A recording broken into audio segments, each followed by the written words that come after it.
할렐루야. 오늘도 각자의 처소에서 예배드리시는 우리 광양교회 모든 성도님들을 주님의 사랑으로 축복하고 환영합니다. 오늘은 마태복음 5장 33절에서 37절 말씀을 가지고 자기 확신이란 제목으로 말씀의 은혜를 나누기 원합니다. 여러분, 맹세의 사전적 의미는 어떠한 약속이나 목표를 꼭 실천하겠다라고 하는 다짐입니다. 그러니까 사람과 사람 간의 그런 관계 속에서 서로에 대한 신뢰를 바탕으로 자신의 말과 행동의 진실성을 약속하는 것이죠. 하지만 모든 사람이 다 정직하고 자신의 말을 다 지켜내는 세상이 있다고 한다면 맹세는 참 의미 없는 행동이 됩니다. 왜냐하면 모든 사람이 다 자기의 말과 행동에 책임을 지기 때문에 아무도 맹세 자체를 할 필요가 없어지는 것이죠. 그래서 맹세 자체가 의미 없는 행동, 무의미한 것이 되는 것이죠. 하지만 타락한 인간은 자신의 말과 행동을 잘 책임지지 않고 오히려 거짓을 행합니다.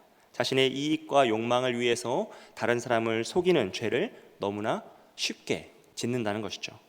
그래서 오늘과 같이 타락한 세상에서도 사실은 맹세만큼 무의미한 것이 없어요. 왜냐하면 아무도 자기의 말과 행동에 대해서 그렇게 책임지지 않기 때문이죠. 맹세를 해도 어차피 지키지 않기 때문에 서로의 말과 행동에 그 맹세는 무의미한 것이 되는 것입니다. 그래서 오늘날은 어떤 의미에서는 맹세를 하는 것이 아니라 계약서를 작성하잖아요. 그 사람의 말을 신뢰하는 것이 아니라 그 사람의 보증, 재산과 그런 돈들을 더 신뢰하며 계약을 하는 것이죠. 결국 다른 사람에게 자신의 말과 행동의 진실성을 밝혀야 하는 사람이나 또 다른 사람의 말을 듣고 그의 말의 진정성을 판단해야 하는 사람이나 모두 서로에 대한 신뢰가 없다면 맹세는 참 무의미한 행동이 된다라는 것입니다. 우리 이런 말 많이 듣잖아요. 이거 팔면 남는 게 하나도 없어요. 그럼 마음속으로 어떤 생각이 듭니까? 큰일 났다, 안 됐다라는 마음이 듭니까? 이거는 정말 사장님 몰래 파는 거예요. 손님에게만 파는 거예요. 이런 말 듣잖아요. 오빠 말은 믿어도 된다라는 정말 말도 안 되는 이야기들이 우리 주변에 얼마나 많습니까? 믿을 수 있는 말이 별로 없는 거죠. 그러므로 대인관계에서 가장 중요한 것은 바로 상호 신뢰입니다. 서로가 서로에 대한 믿음, 그 신뢰가 깨어지면 불신으로 인해서 관계가 깨어지고요.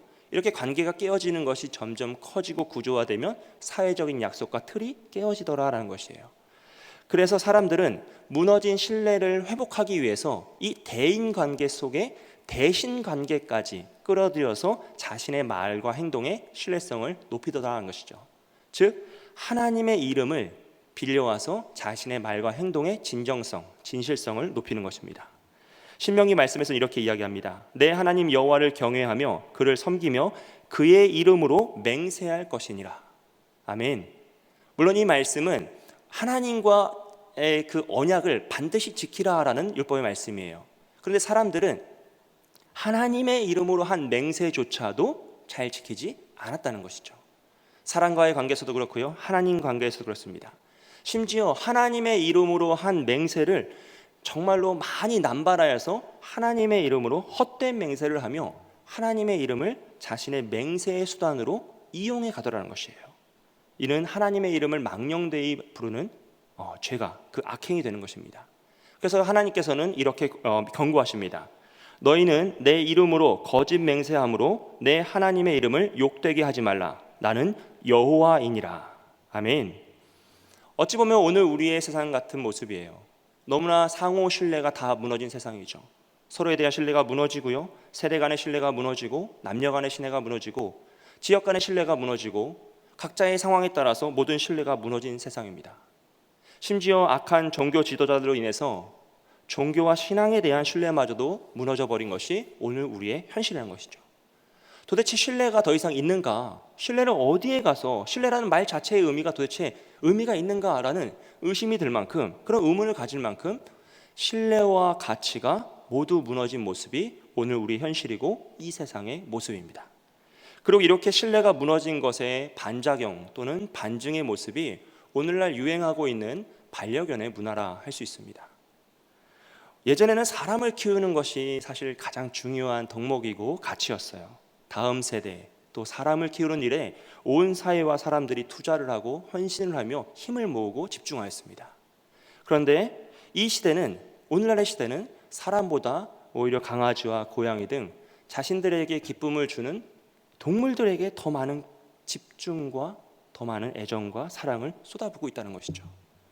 왜냐하면 사람에게 상처받은 그 경험이 너무나 많기 때문입니다. 다른 사람으로부터, 심지어 가장 신뢰하고 믿었던 가까운 사람들로부터 많은 상처를 받고 배신을 당하면서 그 아픔이 쌓이다 보니까 이제는 사람이 아닌 반려견, 짐승들에게 더 많은 노력과 사랑을 쏟게 되더라는 것이에요. 동물은 배신을 하지 않는다. 많이 듣잖아요.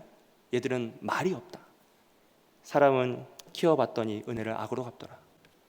참 많은 이유가 있지만 너무 안타까운 모습이라는 것이죠. 물론 여러분, 동물을 키우는 것이 잘못되었다는 말씀을 드리는 것이 아닙니다. 하지만 우리는 동물을 키우는 것보다 사람을 키우는 일에 더 집중하고 에너지와 힘을 쏟아야 하는 것이 맞습니다.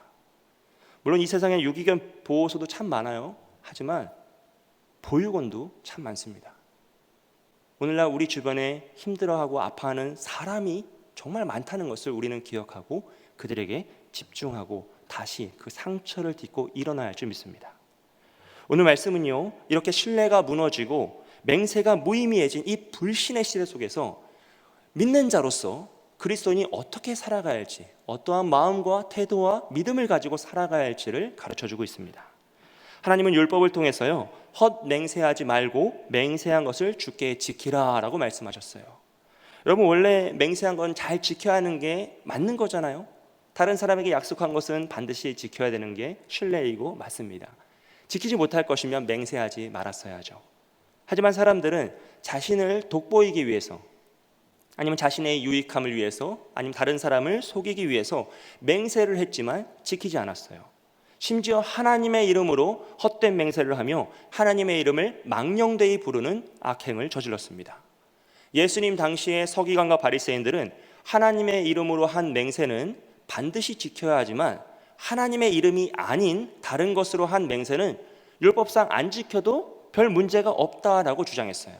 그래서 그들은 사람들에게 감명을 주거나 자기 자신을 높이기 위해서 하나님이 아닌 하늘과 땅과 예루살렘과 성전과 제단 등을 빗대어서 맹세를 했습니다. 그러고 나서 그 맹세를 지키지 않는 거예요. 그럼 사람들이 왜 안 지키냐라고 하면 내가 한 맹세는 하나님의 이름으로 한 것이 아니기 때문에 안 지켜도 문제가 없다라고 주장하였어요. 결국 서기관과 바리새인들은 말로만 율법을 지키는 척 했던 것이죠. 그 한 예가 마태복음 15장에 나오는 부모 공경에 대한 외식의 행동입니다. 여러분, 하나님은 율법을 통하여서 내 부모를 공경하라라고 말씀하셨어요. 즉 나이든 부모님을 잘 봉양하고 돌봐야 한다는 것이죠. 그런데 서기관과 바리새인들은 나이든 부모님을 봉양하고 싶지가 않은 거예요. 근데 또 율법에 그렇게 나와 있으니까 안 지킬 수는 없는 거죠. 그래서 어떤 방법을 선택했냐면 나의 모든 재산을 하나님께 드렸다라고 선포하는 것입니다. 이게 무슨 말이냐면 부모님을 봉양하고 싶지는 않은데 나는 재산이 있으니까 부모님을 봉양하지 않으면 사람들이 손가락질하는 거예요. 율법에 어긋난 것이죠. 그래서 나의 이 모든 재산을 하나님께 드렸다라고 말하면 이제 나의 모든 재산의 소유권이 하나님의 것이 되었기 때문에 나는 가진 것이 아무것도 없어서 부모님을 어쩔 수 없이 봉양할 수 없는 존재가 되었다라고 설명하는 거예요. 이게 그냥 보면 되게 그럴싸하고 멋진 말이에요. 야, 어떻게 저 사람은 자신의 재산을 다 하나님께 드렸을까? 정말 대단한 믿음의 사람이다, 헌신된 사람이다 라고 말하고 싶지만 정말 그들의 그 내면 속 사실은 나이든 부모님을 봉양하고 싶지도 않고 자신의 재산을 어떻게 부모님께 쓰고 싶지가 않은 그 욕망에 의해서 율법을 지키지 않으면서도 자신이 율법상 어긋나지 않게끔 이상한 규칙, 거짓된 규칙을 만든 겁니다. 이들은요, 자신의 재산을 하나님께 드렸지만 재산을 모두 팔아서 헌금하지 않았어요. 그 재산을 자기가 다 가지고 있고 다 자기 마음대로 사용했어요. 그런데 소유권은 하나님께 있다라고 하면서 사람들 앞에서 공포한 것이죠. 즉 나이든 부모님들을 모시지 않으면서도 내 재산은 내 마음대로 사용하면서 하나님 앞에서 멋진 사람으로, 사람들 앞에 인정받는 사람으로 돋보이고 싶은 그 욕망을, 이런 거짓된 규칙들을 만들어서 사람들을 속이고 이용하고 조종하더라는 것이에요. 그들은 율법을 지키는 척했지만 결국 율법을 지키지도 않고 하나님과의 맹세도 지키지 않았습니다. 그들은 자신의 이익과 욕망을 위해서 하나님의 이름을 악용하며 하나님을 맹세의 수단으로 전락시켰어요. 그래서 예수님은 이들을 향하여서요, 도무지 맹세하지 말라고 말씀하세요. 하늘로도 하지 말고 땅으로도 하지 말고 예루살렘으로도 하지 말고 내 머리로도 하지 말라. 왜냐하면 하늘은 하나님의 보좌이고 땅은 하나님의 발등상이고 예루살렘은 큰 임금의 성이고 내 머리는 한 터럭도 내가 희고 검게 하게 할 수 없으니 하지 말라는 것이에요. 이것은 무슨 말이냐면 하나님의 이름만 중요한 것이 아니라 하나님의 이름은 곧 하나님의 통치가 임하는 모든 것을 의미한다는 것이죠. 그러므로 하나님께서 창조하신 이 세상 역시 하나님의 이름과 같이 거룩한 것이기에 내가 함부로 걸어서 맹세하는 그 조건으로 보증으로 걸면 안 된다라는 것을 의미합니다. 그리고는 오직 너희 말은 옳다 옳다 아니라 아니라 하라라고 말씀하세요. 이것은 제발 좀 쓸데없는 헛된 맹세를 하지 말고 거짓말하지 말고 정직하게 살라는 것이에요. 옳은 것은 옳다고 말하고 아닌 것은 아니라고 말하면서 옳고 그름을 분별하라라고 하시는 하나님의 말씀입니다. 그리고 이에서 지나는 것은 악으로부터 나느니라 라고 말씀하세요. 무슨 말이냐면 우리가 옳고 그름을 분별하는 것을 넘어서 스스로 이것은 무조건 맞는 것이다 맹세하고 확신하는 것은 결국 악으로부터 시작된다는 것이죠. 왜냐하면 이런 맹세와 확신은 자기 확신에서 시작됩니다.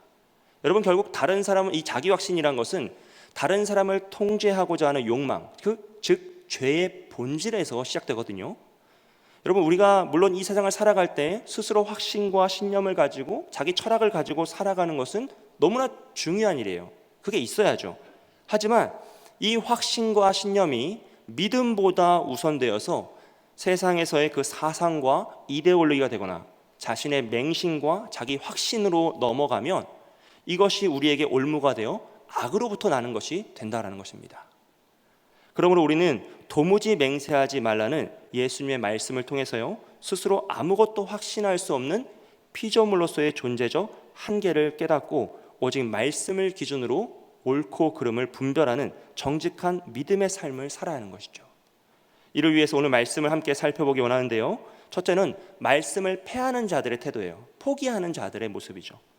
그들은 매우 낮은 기준으로 말씀에 접근하여서 말씀 어떠한 희생도 하지 않고 말씀을 대충 넘어가려 한다라고 말씀드렸어요. 그러면 이들은 이 말씀을 접하면 이렇게 반응합니다. 야, 이제 우리가 맹세할 수 있는 게 없다. 확신할 수 있는 것도 없다. 이제 보증도 서면 안 되고 법정에 가서 증인으로 선서도 못하겠다.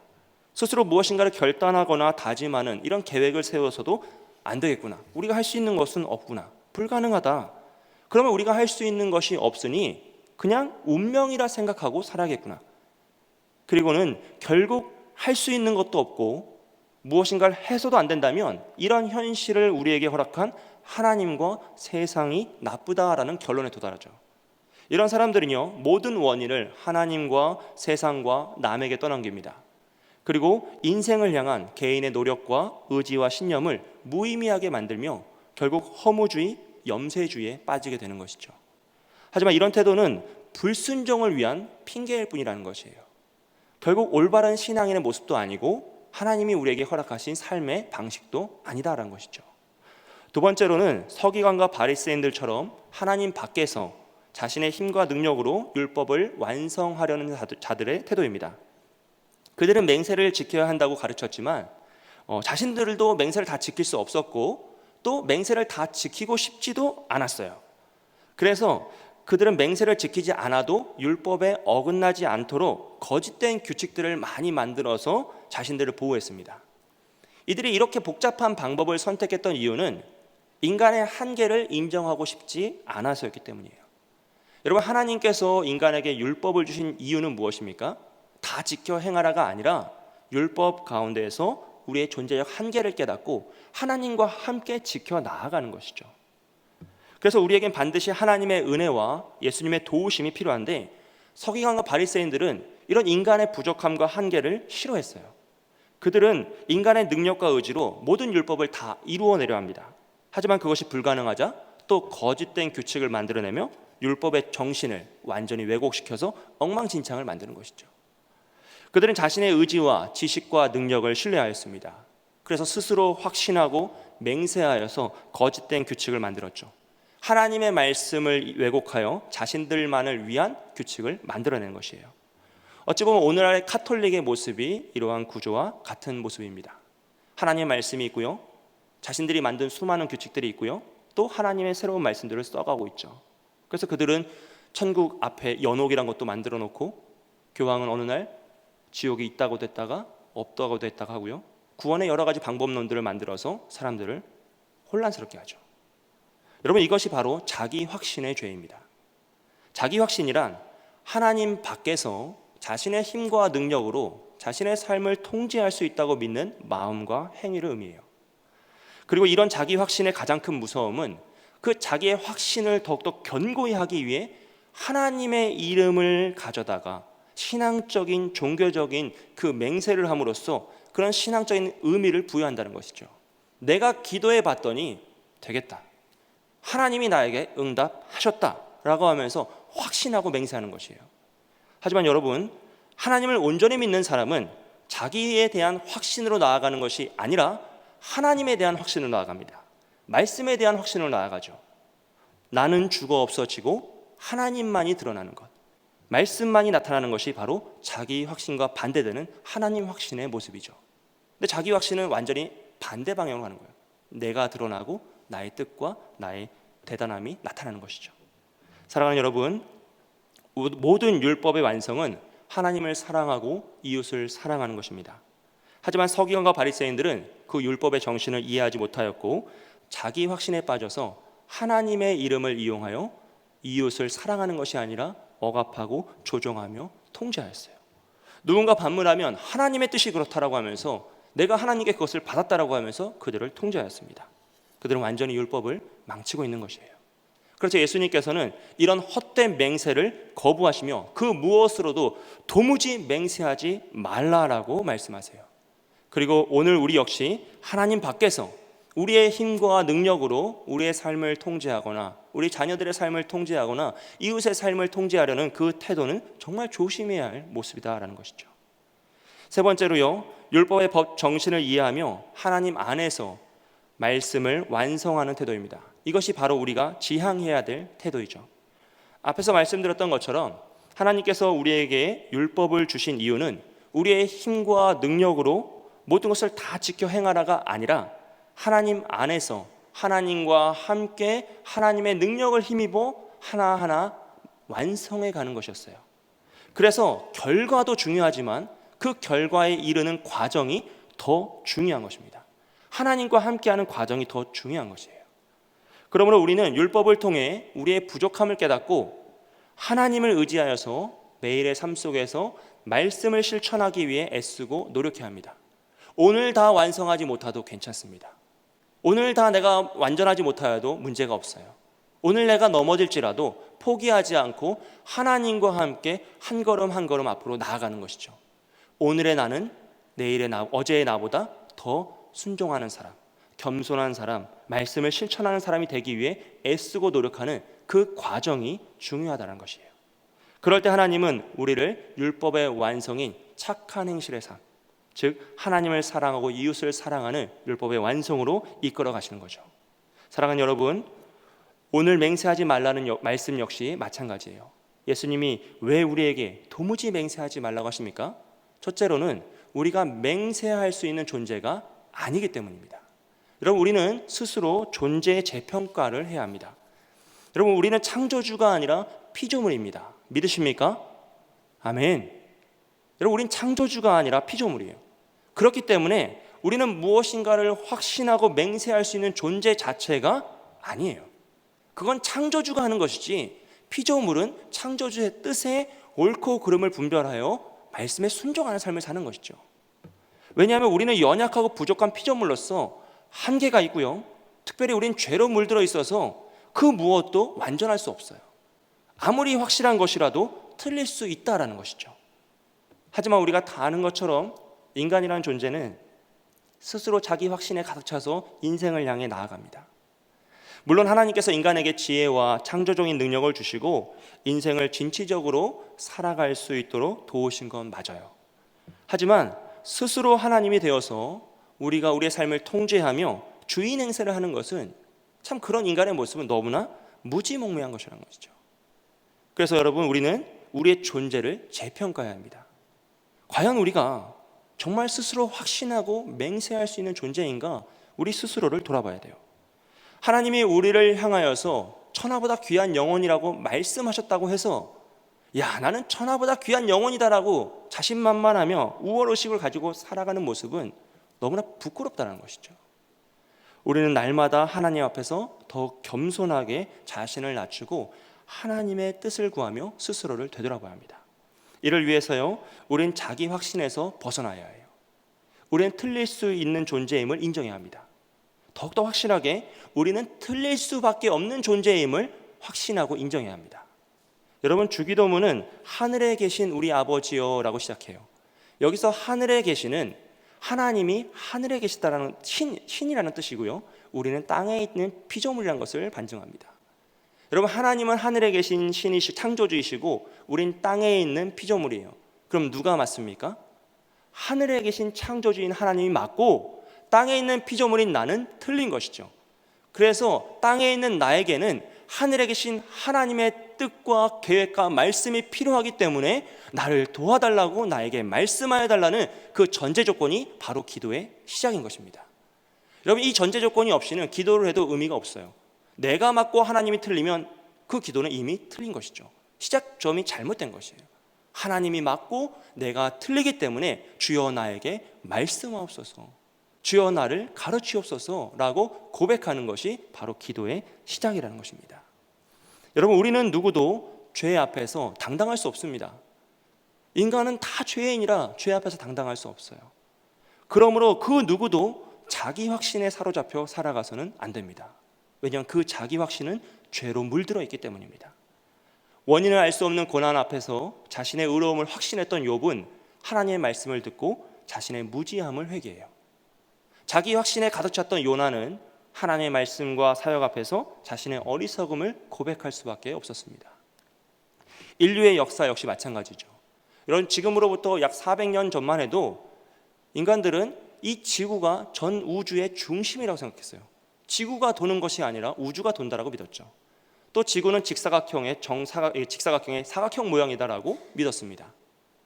그리고 오늘날 우리 세상에서도 지구의 온난화로 인해서 나타나는 자연재해 앞에서 인간은 정말 아무것도 할 수 없는 초라하고 나약한 존재라는 것이에요. 여러분, 서유럽에서는 1000년 만에 폭우가 쏟아졌다고 합니다. 그걸 어떻게 인간이 막겠습니까? 북미 대륙은 49도를 넘었습니다. 캐나다는 48도를 넘었어요. 얼음에 덮여있던 나라가 48도를 넘는 순간 인간이 무엇을 할 수 있겠습니까? 여러분, 태양은 지구보다 약 109배 정도 큰 천체입니다. 우리가 다 아는 것처럼 태양은 불타고 있잖아요. 그런데 그 태양의 불타는 그 표면에 폭발적 현상이 나타나는 태양 흑점이라는 것이 있어요. 이것이 생기기도 하고 사라지기도 하면서 움직이는 그런 살아있는 생물처럼 막 그렇게 불타오르고 있는 거죠. 그런데 이 태양 흑점이 한번 크게 폭발을 하면 엄청난 전자기파를 발생하여서 지구에 영향을 준다는 거예요. 그런데 문제는 이 태양 흑점이 그냥 작은 폭발이 아니라 우리의 상상을 뛰어넘는 엄청난 폭발을 하면 태양 폭풍이 발생을 하는데, 이런 플레어 현상이 발생하면 너무나 큰 전자기파가 지구에 한 번에 영향을 줘서 모든 전자기기들이 다 멈춰버리는 거예요. 영화 같은 데서 EMP 폭탄 맞으면 그 도시가 정전이 되잖아요. 그런 것처럼 전 지구가 정전이 되는 거죠. 그리고 더 큰 무서움은 이것이 조금 더 커지면 모든 전자기기들이 폭발을 합니다. 그럼 우리가 가지고 있는 전자기기가 다 폭탄이 되는 것이에요. 여러분, 핸드폰 다 어디 두고 계세요? 다 몸에 지니고 있잖아요. 그럼 모든 인류가 핸드폰으로 인해 사망할 수 있는 위험을 처하는 것이죠. 실제로 미국에서는요, 이 문제를 해결하기 위해 매년 수천억의 비용을 들여서 이 태양 폭풍을 막기 위해서 애쓰고 있어요. 하지만 불가능하죠. 여러분, 인간이란 존재가 아무리 탁월하고 우주의 비행선을 타고 나아가고 심해까지 가보고 여러 가지 애를 쓴다 한들 창조주 하나님의 섭리와 거대한 자연의 원리 앞에서 무엇을 할 수 있겠습니까? 우린 도대체 무엇이기에 이렇게 자기 확신에 사로잡혀 이 세상을 향해 나아가는 것일까요? 바라기는 하나님 앞에서 우리의 존재를 되돌아보고 겸손히 하나님의 뜻을 구하는 저와 여러분이 되시길 주님의 이름으로 축복드립니다. 두 번째로요, 우리는 허락된 영역에 집중해야 합니다. 여러분, 하나님께서는 우리에게 이웃을 통제하는 권한을 주지 않으셨어요. 이웃을 이용하고 악용하며 통제하는 권한은 우리에게 없습니다. 하나님이 우리에게 허락하신 것은 이웃을 통제하는 것이 아니라 사랑하고 섬기는 것이죠. 이것이 성경이 우리에게 주는 사명이고 해야 할 역할입니다. 이것이 율법의 정신이고 맹세의 말씀을 통해 우리가 깨달아야 할 점이죠. 그래서 우리는 하나님의 이름으로 헛된 맹세를 하며 사람들을 통제하고 억압하며 조종하는 것이 아니라 하나님의 이름으로 그들을 사랑하며 섬겨야 돼요. 그런데 오늘날 너무나 많은 악한 지도자들이 하나님의 이름을 악용하여서 사람들을 이용하고 통제하며 억압하더라는 것이죠. 그런 악행을 너무나 자행하고 있습니다. 신천지나 하나님의 교회나 통일교 같은 악한 이단뿐 아니라 기독교의 정말 올바른 교단에서조차 정상적인 신학 교육을 받은 목회자들마저도 이런 악행을 저지르는 모습은 너무나 부끄럽고 수치스러운 창피한 일입니다.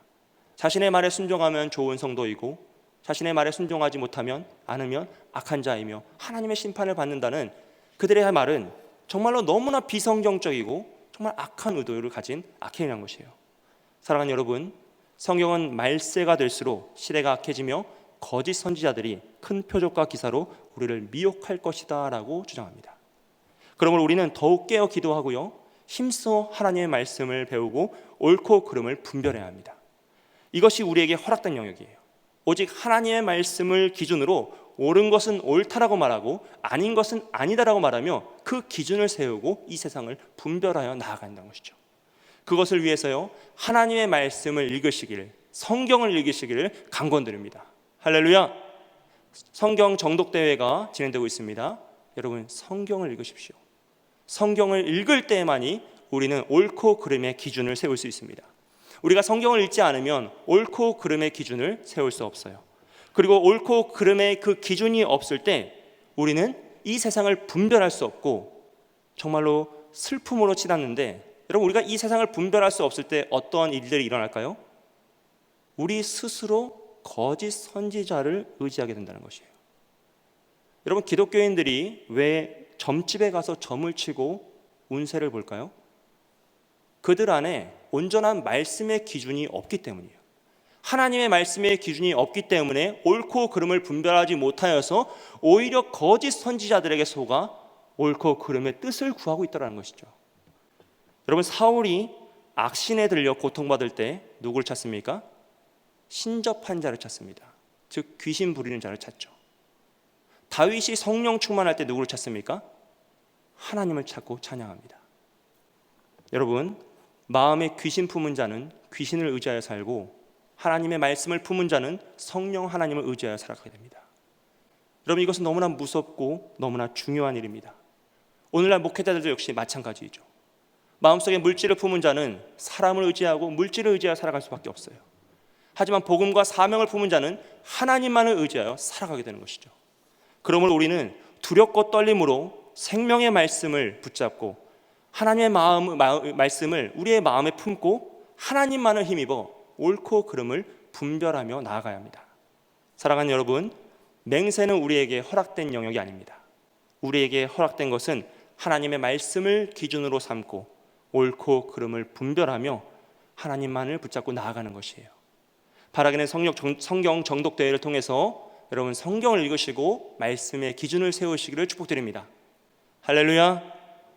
이제 8월 1일 한 달 남았습니다. 여러분, 한 달이면 충분합니다. 2달에 하던 것을 한 달에 해야 되면 2배로 하면 돼요. 어려운 일이 아니잖아요. 2배로 더 열심히 읽으시면 누구나 다 완독할 수 있어요. 완독을 못하더라도 힘써 말씀을 읽으실 때 하나님께서 그 말씀을 통해 우리를 위로하시고 축복하실 줄 믿어요. 정말 중요한 사실을 알려드릴게요. 성경을 완독하신 분께는 정말 좋은 선물을 드리려고 준비되어 있습니다. 할렐루야. 갑자기 막 의지가 불타오르시죠? 선물을 받기 위해 성경을 읽느냐라는 것은 부끄러운 일이 아니에요, 여러분. 성경을 안 읽는 게 부끄러운 일이지, 성경을 읽는 일은 항상 칭찬받고 축복받는 일입니다. 하나님 말씀 읽으셔서 옳고 그름을 분별하시는 저와 여러분이 되시길 주님의 이름으로 축복드립니다. 세 번째로요, 우리는 악을 멀리해야 합니다. 여러분, 예수님께서 우리에게 허락된 영역인 옳고 그름을 분별하는 것 외에 그 너머는 다 악으로부터 난다라고 말씀하세요. 왜냐하면 그것은 자기 확신으로부터 시작된 것이기 때문이죠. 시편 1편은 우리에게 죄의 점진성을 이렇게 가르칩니다. 복 있는 사람은 악인들의 꾀를 따르지 아니하며 죄인들의 길에 서지 아니하며 오만한 자들의 자리에 앉지 아니하고. 무엇입니까? 작은 꾀에서 시작된 그 악이 점점 점진적으로 성장하여서 죄인들의 길에 서게 하고 오만한 자의 자리에 앉아버리는 것이죠. 여러분, 결국 죄라는 것은 우리를 점점 더 죄에 치닫게 하고 그 길에 서게 하고 자리에 앉혀버리는, 피할 수 없게 하는 것이라는 거죠. 그래서 우리는 이 자기 확신의 모래성을 무너뜨리고 말씀의 반석 위에 온전한 믿음의 집을 세워야 합니다. 자기 철학도 좋고요, 자기 신념도 좋아요. 하지만 그 확신과 철학과 신념에 사로잡혀서 자기 확신의 늪에 빠져버리면 모든 인생을, 모든 사람을, 모든 하나님의 말씀마저도 내 생각과 내 마음대로 해석하게 된다는 것이에요. 여러분, 그것이 정말 위험한 것입니다. 여러분, 분쟁난 교회를 가보면요, 새벽마다 기도하고 힘써 싸워요. 다 자기가 하나님의 편이고 하나님이 우리 편이라고 말씀하시면서 2층과 1층에서 서로 따로 나눠서 예배하고 은혜 받고 나와서 로비에서 힘써 싸우는 거예요. 얼마나 슬픈 일입니까?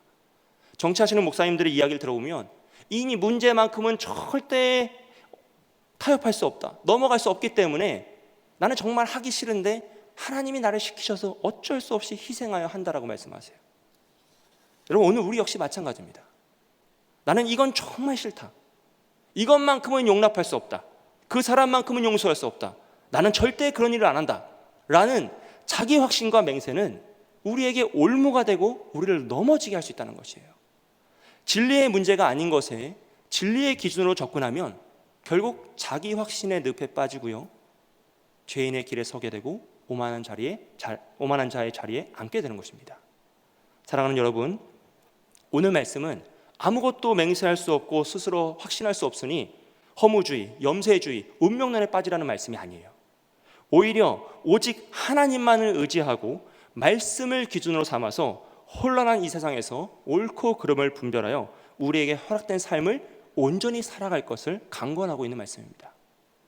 바라기는 우리 모든 성도의 삶을 통하여서 이렇게 신뢰가 무너지고 불신으로 가득한 이 세상 속에서 말씀을 기준으로 한 우리의 착한 행실의 삶을 통해 신뢰가 회복되길 소원합니다. 복음의 능력이 회복되길 소원하고요, 교회의 위상이 다시 한번 회복되기를 축복해요. 이를 위해서 오직 여호와의 율법을 즐거워하여 그의 율법을 주야로 묵상하며 하나님 안에서 옳고 그름을 분별하는 저와 여러분이 되시길 주님의 이름으로 축복드립니다. 함께 기도하겠습니다.